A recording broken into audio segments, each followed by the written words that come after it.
So I've also set up a watch business, and I've just done a video for that, and I thought it transferred very well over to this channel. So after this video, I'm going to play that, but also I shall leave a link to it down below. Anyway, I hope everybody is well. So I thought I would do another quick video. I suppose this is another introduction video, and I wanted to, well, actually, first of all, I apologise for my appearance. Normally I go for a run, and then I have a shower, and then I get on with work and things like that, and I think I've got a bit of a cold, and I've got a lot to do in the next few days, and I thought if I don't shoot this video, this cold might get worse, and you know, it'll be days it'll be days later. And I thought having to shoot this video is going to help wake me up, and I think I'm going to miss the run anyway, and have the hot shower and see how I go. Anyway, so this is a master watch, and I suppose my work experience in the background is I'm a business consultant, and I've been, over the last couple of years in particular, I've been wanting to design and build a wristwatch, and both a mechanical wristwatch and also a digital wristwatch. Now, I kept the digital watch quiet because I think that it's such an interesting project, so I thought I would focus on a mechanical watch first. And if you have a look around the channel or the Facebook page, you might see some designs there of some ideas that I've had. Initially, I thought the barrier to entry to make a watch was going to be financially too high. But then I looked at basing my designs around using Swiss-made movements like an ETA or a Sellita movement, and there are some other movements actually, and that's because making a wristwatch, a lot of there are two big problems with making a wristwatch. Number one, design, making a design that's new, that people like, and number two, the movement. Making mechanical movements is an engineering task like you've never seen. The engineering that goes into mechanical movement is it's extraordinary. It is no wonder brands like Rolex, in fact, I have to say, really all the Swiss brands that you can think of, and Japanese, Seiko in particular, the years of experience and work experience and research and development that these brands put into designing and building a movement is really quite something. They are the over engineering and the technical engineering is absolutely breathtaking. And when you hear that they spend hundreds of thousands of pounds on designing materials, never mind the movement, believe me, you can really see that, you can believe it. And that's one of the reasons that I very quickly gravitated towards the available Swiss mechanical movements like ETA and Sellita. But saying that, you might be aware that the obtaining these mechanical movements in Switzerland has been quite difficult over the years because of business decisions and because also the relationship with Europe and the rest of the world, but also the watch industry. So I understand very easily why ETA might not want to sell its movements anymore to anyone, and it's because it is a high value component. Anyway, I was able to chat with ETA, and I've spoken to Sellita, but mainly ETA, and at some point I was able to potentially access some ETA movements, in particular the chronograph movement, which is the 7750, which is a very old movement, but it's a very good movement. It's very tried and tested, and it has the information on the dial that I wanted to utilize. I wanted to use the full feature set also, and of course the three-hand movements. And Sellita offer a very similar item, and today the quality of that is probably identical to ETA actually, so there's a real option there. And of course you have the Seiko movements and Citizen movements. They're a bit cheaper. They do a similar function, although there are some differences. They are, these days, the tolerances that they are made to and the accuracy is comparable. They're all very good, but once again, they're a very desirable bit. If you were to make your own movement, the infrastructure that you would need would be fantastic. It would be, the money you would need is unbelievable. So you do have to consider partnering somehow, or you need to look at purchasing third hand, because companies like Seiko, ETA, Sellita, they have so much investment in building these movements. You aren't going to beat them. It's a very difficult job. Actually, just then I thought about Richard Mille. Now, of course, Richard Mille we know is incredibly high-end, but what Richard Mille has done with his movements is absolutely fantastic, because a lot of those movements are actually old movements also. He's just rebuilt them and changed some of the housing components, and and of course he's designed and built Richard Mille watches that are fantastic. But it's not only a mechanical watch that I wanted to make, it's also a digital watch. And the reason that I don't mind talking about that now is initially what I had decided to do was quietly in the background put a lot of effort into getting the display designed and built, and then the integrated circuit designed and built.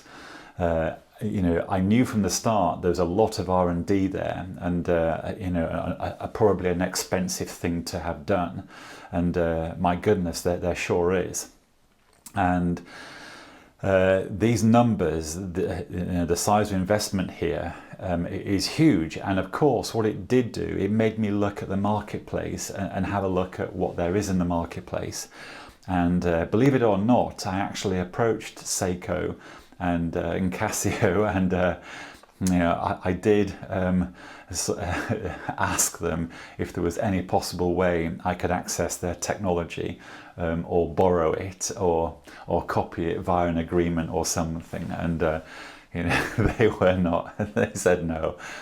And from a business point of view, I understand exactly why they would say no, because quite rightly so, they know that there is so much research and development and intellectual property in their technology, in these digital movements. That's where all the value is. So when you see somebody with a G-Shock and you see the LCD display, and and it probably cost £100 or $100 to buy. The research and development that's actually gone into that digital movement is out of this world, and it's only because of scale over many years they sell many of these things that the economics work out. And I haven't even mentioned smartwatches yet. What I have to say is the technology that goes into an Apple Watch and the other smartwatches is absolutely, it is breathtakingly brilliant. What is inside a smartwatch, what's inside one of these things is absolutely breathtakingly amazing. it really is something. And initially, one of the things I wanted to do was, put some of the modern day technology that you find in a smartwatch and put that in a 1970s designed digital watch. So, improving the contrast of the black and white display. So I looked at e-paper and all the other technologies around displays. And then I thought, stick a solar cell around the outside, stick in a 10-year power supply, and then redesign the 1970s aesthetic, creating a 2023 modern day 1970s style digital watch. That was my idea. And the rough designs that I sort of penciled out myself. I mean, I'm not very good at drawing actually, but I thought, wow, this is cool, and this I believe it would sell. But when I did the initial financial projections, and I looked at some of the costings, and the costings in particular around building a digital movement, these numbers are massive. That they head towards £100,000 and then they escalate. And I thought, if I have to find several £100,000 just in the development of a digital movement, and then I have to get the thing made, I would have to sell a lot of watches to recoup that cost back. And so what that then does, it puts a lot of pressure on the business to sell an awful lot of watches. So your sales projections are enormous. You have to sell a lot of watches. So you get to a point where you think, well, I don't really care. I want to make that thing anyway. It's going to be awesome. And then somebody will point out that, this is big boy, this is a big boy game now. Can you sell thousands and thousands of wristwatches? And you don't know for sure, because even though definitely people that you speak to, think the design is awesome, they think the functionality, the feature set is awesome, are they going to buy it? And if you've put so much cost in the research and development that you have to, over 3 or 4 years, you have to have a good chance of recouping all that investment. It makes the business plan, it can seem a very hard job. Anyway, I suppose I'm chatting away here. And I don't mind telling you, what I'm up to, because it's interesting and it's very difficult to do, building a wristwatch. So I don't think I'm going to tell people things that they don't already know. And also, if you're a business and you're in the watch business anyway, you probably know what I'm talking about. It's very difficult, designing watches that are different and that will appeal to people. It's why I really admire Richard Mille. And because when he entered the industry with his own watches about 20 years ago, that was massive. That was a hello, what the heck is this? And he really brought something into the marketplace that was, absolutely fantastic. It was an absolute game changer. And I think today he makes, Richard Mille make about 5,000 watches a year, and they all sell out. And his retail prices today start at £100,000, I understand, and they all sell out. So, in terms of, is that business successful? My goodness, that's a slam dunk. That is how you do it. And he looked at the industry and thought, I'm going to introduce a new product, a new design aesthetic into this marketplace, and I'm going to annihilate it. And that's what he did. And then you have Rolex sat there, still making watches that are 40 years old in design. And of course, these designs are brilliant, and they keep selling. And Rolex has a different view that's brilliant, actually, because If it ain't broke, you know, don't fix it, and that's what Rolex do, and it works so well. But then we have Casio G-Shock, and I don't think people realise that Casio G-Shock is the market leader in the market it's in. It doesn't really have any competition. Casio G-Shock just rules a lot like Rolex rules, and a lot like Richard Mille rules. And it's why the three big hitters that I've identified. So this is my opinion. The watch industry, if you look at Richard Mille, Rolex and Casio, it covers everything.